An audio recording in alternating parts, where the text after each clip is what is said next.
Welcome to Health, Wellness, Lifestyle TV. I'm your host, Tammy-Lynn McNabb. We are in summer and it is hot, and my goal for you is to cook really good food without putting in a lot of effort. I think you're really going to enjoy this show.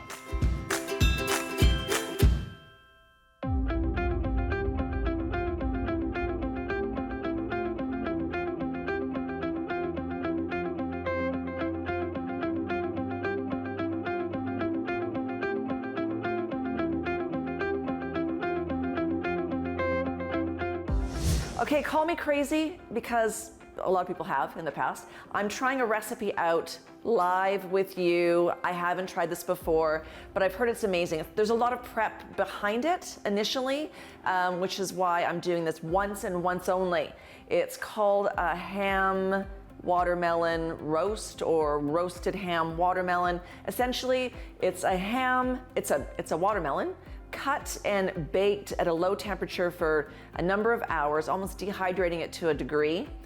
And it looks like a ham. And apparently it's a big mind game because your brain looks and thinks it's a ham, but your mouth thinks otherwise. So yeah, let's get to it. So what I've done is yesterday, I've been told that brining your, it sounds so silly, brining your watermelon is the thing to do. So I've done that. I've taken my watermelon and I've put it in heavy salt water overnight in the fridge. So I have some footage of me having fun last night getting the watermelon peeled and ready to go. So this is what it looks like after being in the fridge in the salt water for a good 12 hours yesterday, I would say. I'm gonna dry it off and then we're going to do a couple more steps to make it shaped like a ham. We'll slice a chunk off the bottom so that it stabilizes my round melon. And then we're going to do the cuts like you see on a traditional ham. So there's probably no right or wrong way of doing this. I'm gonna do them kind of deep, but not too deep. Do them in one direction, and then we'll do them crosswise in another direction.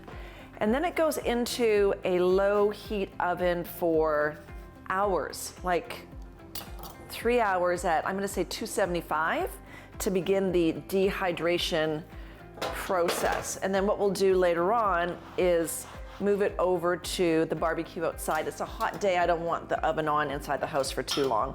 So we'll put a little bit of oil on top. I'm gonna use some olive oil and a little bit of salt and pepper as well. We'll put a little bit, I'm gonna put a little bit of herb de Provence on top just to get some flavor going as it's baking in the oven. And I have from my garden a bunch of different spices, so I'll just put some spices on top as well. And then it goes in the oven 275 for 3 hours. We'll come back and take a look and monitor it throughout the process and see what it's starting to look like. Wish me luck.